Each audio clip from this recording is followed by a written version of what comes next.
কারখানায় শ্রমিক নিয়োগের অনিয়মের অভিযোগ। সোমবারের পর মঙ্গলবারও দলের ঝান্ডা হাতে নিয়ে দুর্গাপুরের সগরভাঙা কলোনির এক বেসরকারি কারখানার গেটের সামনে তৃণমূল কর্মীদের তুমুল বিক্ষোভ। খবর পেয়ে ঘটনাস্থলে কোকোভেন থানার পুলিশ ছুটে আসলে পুলিশকে ঘিরে ধরে তুমুল বিক্ষোভ শুরু করে আন্দোলনরত তৃণমূল কর্মীরা।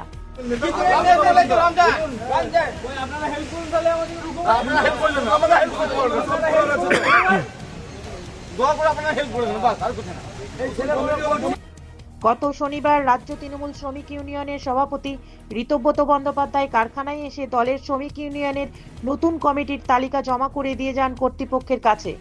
কারখানার বাইরে বেরোনোর পর এই তৃণমূল কর্মীরা ঋতব্রত বন্দ্যোপাধ্যায়ের গাড়ি দাঁড় করিয়ে স্থানীয়দের চাকরির দাবিতে সরব হন।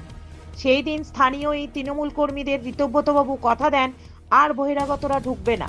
মুখ্যমন্ত্রী শ্রমিক পোর্টাল তৈরি করেছেন স্থানীয় যোগ্য বেকারদের জন্যই। অভিযোগ, রাজ্য তৃণমূল ইউনিয়নের সভাপতি ঋতব্রত বন্দ্যোপাধ্যায়ের প্রতিশ্রুতি মেলার পরও সোমবার থেকে ফের বহিরাগতরা ঢুকতে শুরু করে এই বেসরকারি কারখানায়। তৃণমূল কর্মীরা আটকে দেন তাদেরকে। ঝান্ডা হাতে শুরু হয় এদের আন্দোলন। যাতে আর বহিরাগত শ্রমিকরা ঢুকতে না পারে তার জন্য সোমবার রাত পাহারা দেন তৃণমূল কর্মীরা। পুলিশ এসে উঠে যেতে বললেও তারা যতক্ষণ না দাবি মিটছে ততক্ষণ আন্দোলন জারি রাখার কথা জানিয়ে দেয় পুলিশকে। মঙ্গলবার সকাল থেকে ফের কারখানার গেট আটকে চলে বিক্ষোভ। বহিরাগত শ্রমিকদের আটকে দেয় তৃণমূল কর্মীরা। কোকোভেন থানার পুলিশ এসে আন্দোলনরত তৃণমূল কর্মীদের বোঝানোর চেষ্টা করলেও কাজ হয়নি। উল্টে পুলিশের সামনেই ক্ষোভে ফেটে পড়েন স্থানীয় তৃণমূল কর্মীরা।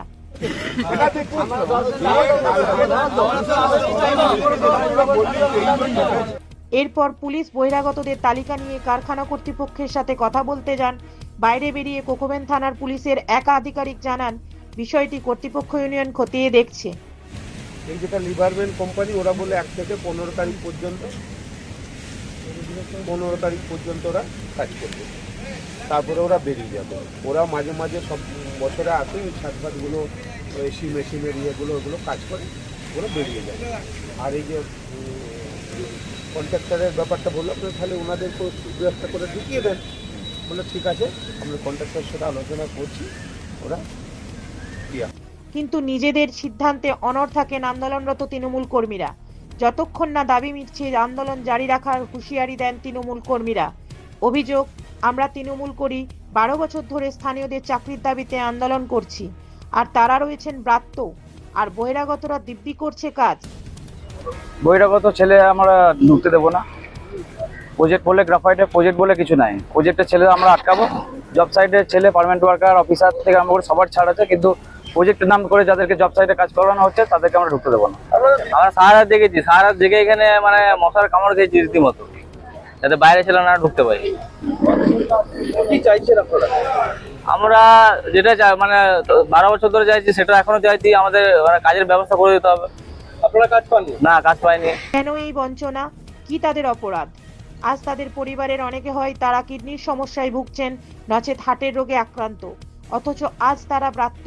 চাকরি পাওয়ার ক্ষেত্রে দলের নেতৃত্বের একাংশের বিরুদ্ধে ক্ষোভ উগরে দিলেন আন্দোলনরত তৃণমূল কর্মীদের একাংশ। বাইরে থেকে দীর্ঘদিন ধরে লোক ঢুকে যাচ্ছে, বেকার ছেলেরা কালি ধুলো খাবে আর বাইরে ছেলে কাজ করবে, এটা আমরা চাই না। রাত জেগেছেন? কালকে রাত জেগেছি, পাহারা দিয়েছি বাইরে থেকে, তাও ছোট ম্যানেজমেন্ট তার সত্ত্বেও লোক ঢুকিয়ে দিয়েছে। ফোনে অসহায়তার সুর কারখানার তৃণমূল শ্রমিক ইউনিয়ন নেতা শেখ রমজানের গলায়। বারণ করি স্যারদেরকে যে এখন কোনো নতুন ছেলে ঢুকবে না, ঠিক আছে? আমি স্যারদেরকে বারণ করে দিলাম, ওদেরকেও বললাম এটা এখন কোনো নতুন ছেলে ঢুকবে না। আমাকে দাদার সঙ্গে কথা বলতে দে, আমি কথা বলি। শনিবার দিন তো ইউনিয়নটা গঠন হয়েছে, তার আগে তো কিছু ছিল না। তার আগে কিছুই ছিল না, কাগজপত্র ছিল না। 4-5 বছর ধরে এরকমই চলছে। খালি স্যারদের কথা শুনে কোনো প্রোডাকশন যাতে বন্ধ নয় কথা বলে এগুলো চলতো। দুর্গাপুরের সাগরভাঙা কলোনির বেসরকারি কারখানার সামনে তৃণমূল কর্মীদের এই আন্দোলনকে সমর্থন করে বিরোধীরা একযোগে শাসক দলকে বিঁধেছে। দাবি করছি যে লোকাল ছেলেদের কাজ নিতে হবে, অথচ গ্রাফাইট ইন্ডিয়া লিমিটেডের আইএনটিটিউসি নেতারা বিভিন্ন জায়গায় টাকা পয়সা নিয়েছে কাজ দেওয়ার নাম করে। বিভিন্ন জায়গা থেকে খবর আসছে, মিডিয়াতে আসছে, যারা দিয়েছেন টাকা তারা বলছেন, অথচ তাদের কোনো কাজে কর্মসংস্থানের ব্যবস্থা হচ্ছে না গ্রাফাইটে। খালি গ্রাফাইট বলে না, দুর্গাপুরের বিভিন্ন কলকারখানাগুলোতে তৃণমূলের সাথে বোঝাপড়া করে আজকে ম্যানেজমেন্ট, কারখানার মালিকরা তারা হচ্ছে প্ল্যান চালাচ্ছে। রাজ্যের আইএনটিটিউসির নেতা ঋতব্রত বন্দ্যোপাধ্যায় গ্রাফাইটে এসে বড় বড় বুলিয়া উড়ে গেলেন, বললেন যে কি বলে প্রতি 15 দিন অন্তর আমি আসব, প্রয়োজনে আপনাদের সাথে কথা শুনবো, কথা জেনে স্টেপ নেব, কর্মসাথী পোর্টাল থেকে স্থানীয়দের নিয়োগ করা হবে, এসব প্রতিশ্রুতি তিনিও দিয়ে গেলেন। আবার একভাবে বহিরাগতদের আটকানো হবে। তাহলে আজকে কেন প্রশাসন বাধা দিচ্ছে? কি প্রশাসনকে ইনস্ট্রাকশন কে দিচ্ছে? এই রাজ্যের মুখ্যমন্ত্রী, পুলিশ মন্ত্রীর নাম কি? মমতা বন্দ্যোপাধ্যায়। দেখার বিষয় শ্রমিক নিয়োগের জট কবে খোলে, স্থানীয়রা কবে সুবিচার পায়। তবে যতক্ষণ না চাকরি না মিলছে ততদিন আন্দোলন জারি থাকবে বলে হুঁশিয়ারি আন্দোলনকারী স্থানীয় তৃণমূল কর্মীদের।